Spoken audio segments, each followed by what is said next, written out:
Hello everyone and welcome back to English 1510. This is the A1235 online asynchronous course at OCC. We're in the week 8 overview and a couple of different things. One being, so far, a lot of these bugs with the system, it just does not seem like they're going to get worked out in total until maybe the end of this week. I'm trying to make sure that everything is addressed as much as I can, but there's very little I can do with the way that it's going on there. So I did post, I did go through on Memoir. Most of those are all posted up for the online courses now. For some of you with the summary and outline and the rough draft, as I said in the commentary down here, make sure that you review these. I was able to put audio on quite a few of them and even some marks on some. And if I saw that they were disappearing again, I did comment on a few of yours on what was there. On the final draft, I will not post that file until I know that those things are on there. So it might be a couple more days on those for the final draft. But I will mark everything that I think needs to be addressed on the final draft, and everyone, I will leave the rewrite Dropbox for the final draft of Memoir. I'll leave it open for about 2.5 to 3 weeks. Everybody has a window there to get those done. I was able to finish the majority of them, post well over half of all of them, and then even start moving into some of the grading, rhetorical analysis, summary, and outline. But then my platform went down again. With the week 8 for this, the content that you guys are on now, everybody submitted. I did get quite a few submissions. I think most of this class submitted the summary and outline for rhetorical analysis. Just remember this, folks. It has to be a commercial that you're analyzing from YouTube. And when it comes to the type of analysis you're doing, if you haven't read that chapter of the textbook, as of week 8, everyone should already be done with most of the reading out of the textbook that has to be used this semester. The rest of the things are going to be, there is going to be some stuff in week 9 that goes back to research, but you've already had most of that in these weeks of reading. And most of this stuff now would be review on those topics, especially with the formatting and things.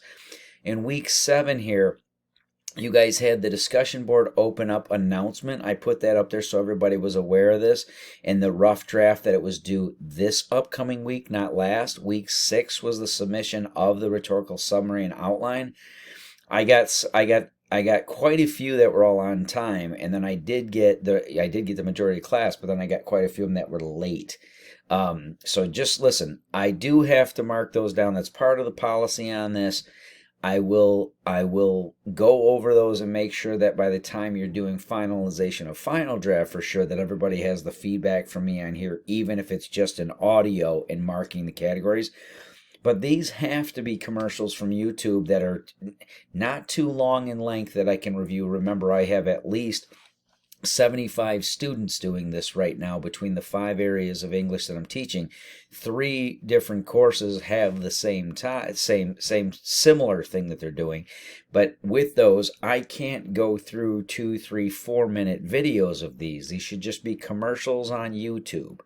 And you're doing a rhetorical analysis regarding their type of rhetorical concepts of logos, ethos, and pathos, and then analyzing rhetorical devices. It's very clear so far on some of these that there are students in the class that not only are not reading the textbook, you're not even watching these videos and going through these as the overviews or the ones that are included in the Dropbox for your instructions. The one last week that was with the rhetorical analysis, which is still here obviously under your content file, if you go into the assignments file and you look at rhetorical analysis summary outline, that's still here for you to go over. I got submissions from students that looks nothing like the assignment I gave. So you clearly didn't do the reading, you clearly didn't even watch the video in here, or it doesn't seem to be that you even went over what the instructions were with the weekly overview. I'm not going to do much with that. There's too much going on to give any time and attention to students who just are here to try and breeze through a grade somehow. It's been enough with the chat GPT and everything else with you guys, let alone the tech issues. There are plenty of students in here doing everything that's being asked of them and doing very good work. I have this class right now, I have 75% of the students in here are doing phenomenally well and doing the work every week up to all the requirements and recommendations. So that aside, here we are into week 8. The week 7, you had the announcement of the opening of the discussion board and then the rough draft coming up for this week on the 12th. I have, excuse me, the rhetorical analysis rough draft now in week 8 that will be due this weekend coming up. And you have the discussion board that is now open. Guys, that is open for your submission and viewing. You'll be able to submit. Don't forget to comment on a classmates and review their rough draft. Make sure that you're not just doing a yes or no. I'm not going to give credit. I only had 2 students, I think, do this on the last round with the memoir stuff, but I did still have them where you just went through and said yes, no on these things. It's explicitly stated in the instructions that I don't give credit for that type of response.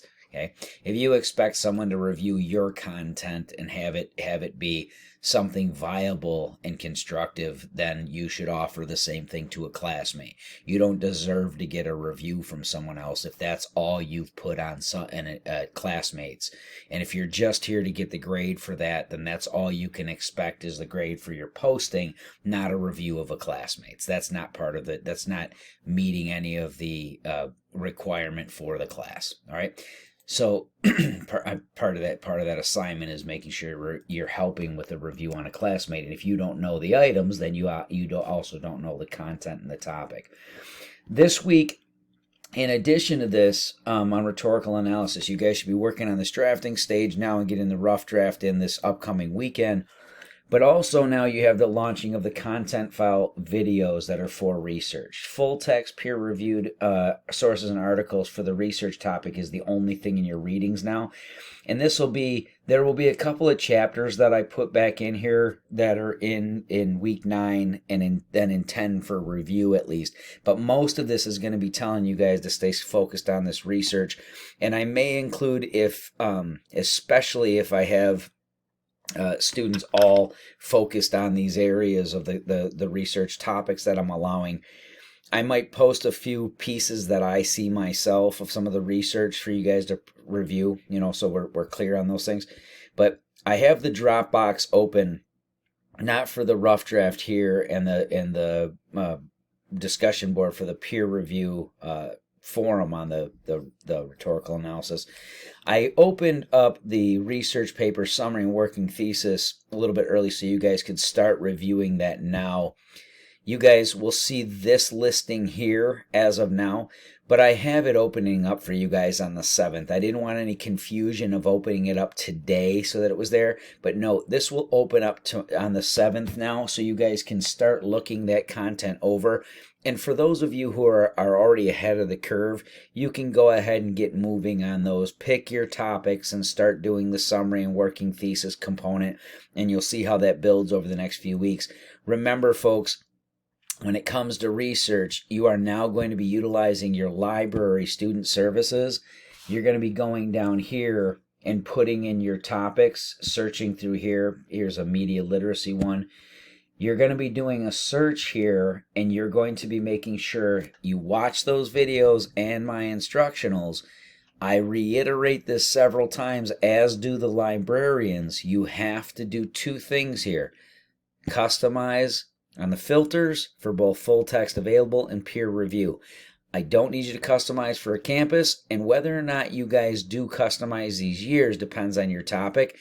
I do recommend with something like media literacy, you could probably get a lot closer to our current time frame.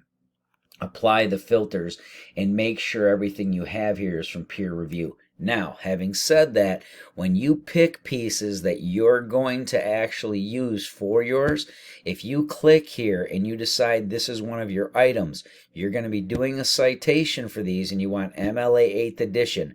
Note on here, this is a journal, so it doesn't have anything of a DOI. but it is listed right through our access through the library. Now, if you pick something along the lines of one of these articles, you'll see that you'll have the listing of the year in 8th edition. And when you get this is another one of the books. You should have it. You'll have, I'm sorry, on the article pieces that you guys find in here, you'll find one with a DOI, so you guys are clear on how these should look. Remember that when you're like this, when you get one of these actual articles out of an actual academic journal, they should have the DOI listing down here at the bottom. And when you put them into the page, remember on citations for Works Cited, you have a Works Cited page example in the textbook. If you haven't done the reading and I get a submission that shows it incorrectly formatted without the right content and everything, it's going to be a quick red flag for me that you didn't do any reading. This is actually something that's in your textbook with a picture of a Works Cited page. And I only say that because every single semester I still have 2 or 3 yahoos that submit things and then say that they didn't know what it looked like and it wasn't covered. And it's covered in 2 different locations in the instruction for this, including one in your textbook with an actual picture of it. So make sure that you guys know that's the direction you're going. And this will be the resource that you're using. I'm going to have to switch screens here for just 1 second. So that's opened up for you guys. And just note, when it's talking in week 8, where it refers to these videos, this is in the content file here at the top. And on your left-hand side of your screen, rather than being your general syllabus and general course documents, you have this one here for research and MLA citation. These are the videos here, and they're listed. You got 2 of them this week and 2 of them next week. Make sure you review those and give you a little bit more familiarity, but with both using the library tools, but also why we get to know those and do research versus a web search. Web searches are decent for starting, right? But we also want to make sure that we're only selecting peer review content, so we're going to have to go through databases. These databases like you have access to through your library here at the college. You have availability through this or your public library. We pay for the access to the actual academic and professional research institution journals and academic publications so that you get the information that's been vetted and reviewed by experts in the field. All right? So, the rhetorical analysis pieces, guys, you're working on the rough draft this week. You're getting in the forum for those of you who are ready for it. The research paper, that's not due till the 19th, right before submitting the final draft on here for rhetorical analysis for that one. But by that time, you'll have mine and your classmates' feedback. Remember, once the peer review forum closes, you can only view the comments your classmates made. That's by next week, right? So you have the draft due on the 12th, the posting due no later than this date. That's your posting and review of a classmate. I made no distinction between the 2 as to when you have to do those. They're just both due by that date on the 13th. Okay? Now, this piece that was here posted prior, I already had this on here. This is still listed down here for anyone who didn't read it. It was just the first commentary, grades, feedback, intermittent connection issues. Again, there's nothing I can do about that, folks. I'm working my best to try and make sure you have feedback and grades posted, and I will make sure that's as up to date as I possibly can over the next 2 to 5 days so that we're done with this and moved into some more timely communication back and forth. I also want to point out and remind you, I got a bubble here from somebody must have just sent me a message. Communications for the courses, instant messaging here at the top. Do not send me emails unprompted. We have to have discussion here first. I'm not bending these rules in any capacity because you're not following them. Make sure you send me an instant message and we can open a dialogue here. I've yet to have any issue that's not been able to be resolved right here in instant messaging, and it saves everyone a lot of time and a lot of stress just going right through the forum right here rather than doing that communication. Please make sure you adhere to that as a guideline and keep that in mind if you have any questions. All right. I look forward to seeing the rest of the work. Great job for those of you who've been keeping up to date and doing these things. Make sure you watch the overview videos and make sure that you're keeping up to date on submissions. I'll talk to you guys in a week.